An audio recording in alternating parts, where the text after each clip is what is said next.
গরম ভাতের সাথে লাউ শাকের পাতার এই ভর্তা থাকলে আর কোনো কিছুই লাগবে না। আসসালামু আলাইকুম, আপনারা সবাই কেমন আছেন? আশা করি আপনারা সবাই খুব ভালো আছেন। আমরা আল্লাহর রহমতে খুব ভালো আছি। আজকে আমার মাউনি লাউ শাকের পাতার ভর্তা বানিয়েছে। এই ভর্তার আসল টেস্ট পেতে হলে এই রেসিপি ফলো করে আপনারা বাসায় অবশ্যই তৈরি করবেন। আর ভালো লাগলে আমাদের চ্যানেলটি সাবস্ক্রাইব করে মি অ্যান্ড মমস কিচেনের সাথেই থাকবেন। এখন চলুন দেখে নিই আমার মামনি কিভাবে লাউ শাকের পাতার এই মজাদার ভর্তাটি বানায়।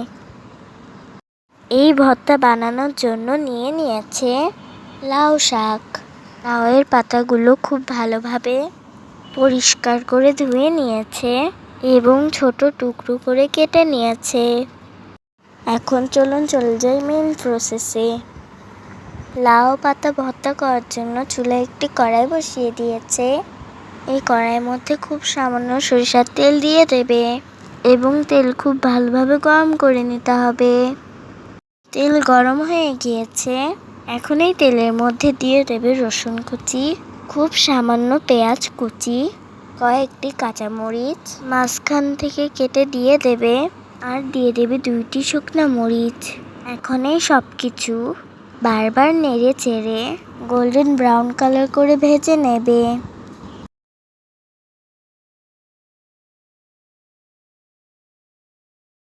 গোল্ডেন ব্রাউন কালার করে ভেজে নিয়েছে। এখন একটি বাটিতে তুলে নেবে।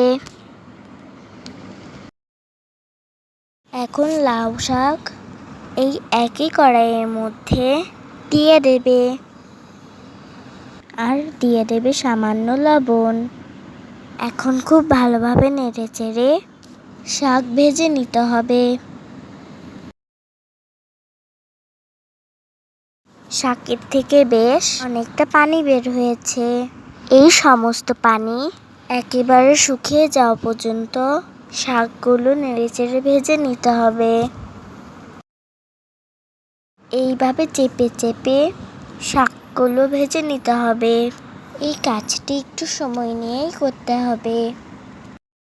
শাকগুলো খুব ভালোভাবে ভেজে নেওয়া হয়ে গিয়েছে। এখন শিলপাটায় বেটে নেওয়ার পালা।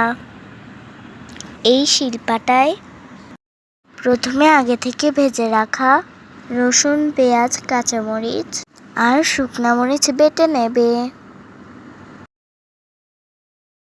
খুব ভালোভাবে বেটে নিয়েছে। এখন লাউ শাকের পাতাও বেটে নিতে হবে। খুব ভালোভাবে একসাথে বেটে নিয়েছে। এখন বেটে নেওয়া লাউ শাকের পাতার মধ্যে দিয়ে দেবে স্বাদ মতো লবণ আর সরিষার তেল।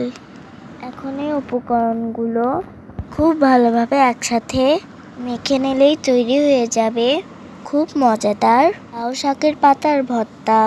এই রেসিপি ভালো লাগলে লাইক, শেয়ার, কমেন্ট করে আমাদের সাথেই থাকবেন। সবাই ভালো থাকবেন, আমাদের জন্য দোয়া করবেন। আল্লাহ হাফেজ।